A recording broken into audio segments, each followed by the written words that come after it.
ہمارے ہاں یہ رائج ہے کہ اکثر کہہ دیا جاتا ہے جی کہ بکرے کا صدقہ دینا پڑے گا، کالی مرغی کا صدقہ دینا پڑے گا، کالے بکرے کا صدقہ دینا پڑے گا، انڈے کا صدقہ دینا پڑے گا۔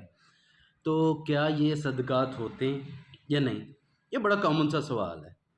تو مسئلہ یہ ہے کہ ہم جس خطے میں رہ رہے ہیں، اس خطے میں چونکہ ہمارے ساتھ ایک اور بڑی قوم بھی رہ رہی تھی، یعنی ہندو، تو ہندوؤں کی بہت ساری چیزیں ہمارے ہاں شامل ہو گئی ہیں، اور آہستہ آہستہ وہ چیزیں اس قدر شامل ہو گئی ہیں کہ انہوں نے ہمارے ہاں جڑیں قائم کر لیں، جڑیں مضبوط ہو گئی ہیں۔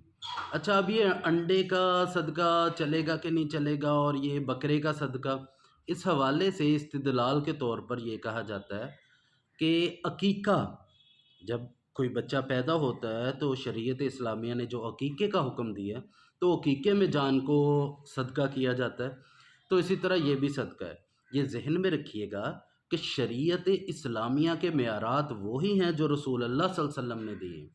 ہاں، البتہ کچھ چیزیں جو ہمارے ہاں ہندو رسومات، ہندو مذاہب یا ہندو ورچوئلز جنہیں کہتے ہیں، ان کی وجہ سے شامل ہو گئی ہیں، تو ان کو اسلامی نہیں کہا جا سکتا، اور نہ ہی انہیں اسلامی بنایا جائے گا۔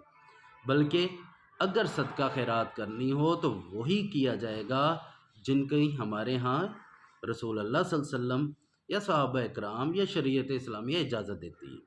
اس کے علاوہ باقی ساری چیزیں اس میں شامل نہیں ہوں گی۔